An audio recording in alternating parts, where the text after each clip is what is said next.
Drugs మహమ్మారి దానికి విద్యార్థులు బలైపోతే చిన్న వయసులోనే వారు కనుక కూల్ లిప్స్ అని ఉన్నాయి, కూల్ లిప్స్ చిన్న చిన్న ప్యాకెట్లు అవి నోట్లో పెట్టుకునేసేస్తున్నారు వాళ్ళు. అదేవిధంగా గాంజా వాడుతున్నారు, గంజాయి. ఇవి కనుక చిన్న వయసులో కనుక అలవాటు పడితే ప్రస్తుతానికేమో బాగానే ఉండొచ్చేమో కానీ భవిష్యత్తులో తీవ్రమైన క్యాన్సర్లకు దారితీస్తుంది.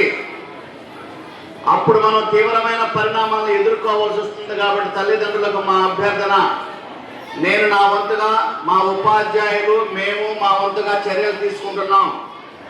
తల్లిదండ్రులుగా మీ వంతు కూడా మీరు బాధ్యత వహించి చేసుకోవాలి. అమ్మాయిలు సక్రమంగా, అమ్మాయిల కోసమని ప్రతిరోజు పోలీసులు మా పాఠశాలలో బడి వదిలినప్పుడు, బడి ప్రారంభమైనప్పుడు పోలీసులు తిరిగేలాగా ఏర్పాటు చేశాం. సో నేను నా వంతుగా బాధ్యతలు తీసుకుంటున్నా, మా ఉపాధ్యాయులు కూడా బాధ్యతగా వ్యవహరిస్తున్నాం, మా ఆఫీస్ స్టాఫ్ కూడా పోయేటప్పుడు వచ్చేటప్పుడు తగు జాగ్రత్తలు తీసుకుంటున్నాం. మరి తల్లిదండ్రులుగా మీరేం జాగ్రత్తలు తీసుకున్నారో మీరు ప్రశ్నించుకోవాలి ఒకసారి. బాధ్యత మాది మాత్రమే కాదు, మీది కూడా ఉంది. సో ఈ విధంగా